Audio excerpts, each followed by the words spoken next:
పిల్లల్లో కనిపించే repetitive behaviours ఒకటే ప్యాటర్న్ని పదే పదే ఫాలో చేస్తూ ఉండడము, హ్యాండ్ ఫ్లాపింగ్, టో వాక్, ఇలాంటి సిమ్టమ్స్ ఆటిజం అయ్యే అవకాశం ఉంది. ఇందులో ఆటిజంలో ఉండేటటువంటి కొన్ని లక్షణాలు బిహేవియరల్ ఇష్యూస్ అంటే అగ్రెషన్ ఉండడము, బాగా స్టబ్బన్గా బిహేవ్ చేయడము, వీటితో పాటు పూర్ సోషలైజేషన్, పూర్ కమ్యూనికేషన్ స్కిల్స్ని కూడా అబ్జర్వ్ చేయొచ్చు.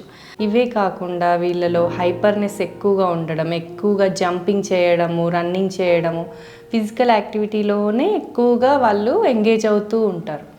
వీటితో పాటు కొన్ని రకాల సెన్సరీ ఇష్యూస్ని కూడా క్యారీ చేస్తూ ఉంటారు. లైక్ విజువల్ సెన్సరీ ఇష్యూస్ కానీ, ఆడిటరీ సెన్సరీ ఇష్యూస్ కానీ, ప్రాప్రియోసెప్టివ్ సెన్సరీ ఇష్యూస్, వెస్టిబులర్ సెన్సరీ ఇష్యూస్ని కూడా క్యారీ చేయడం వల్ల వీళ్ళల్లో అటెన్షను, ఐ కాంటాక్టు, ఇమిటేషను, స్పీచు, ఇలాంటి స్కిల్స్ ఎఫెక్ట్ అవుతూ ఉంటాయన్నమాట. సో వీళ్ళకు ఎర్లీ ఏజ్లో బిలో 2 to 3 yearsలో ఐడెంటిఫై చేసి occupational therapy, behaviour therapy, speech and language therapy వీటిని కంటిన్యూ చేయడం వల్ల పిల్లలు ఎక్కువగా ఇంప్రూవ్ అవ్వడం కోసం ఛాన్స్ ఉంటుంది. Thank you.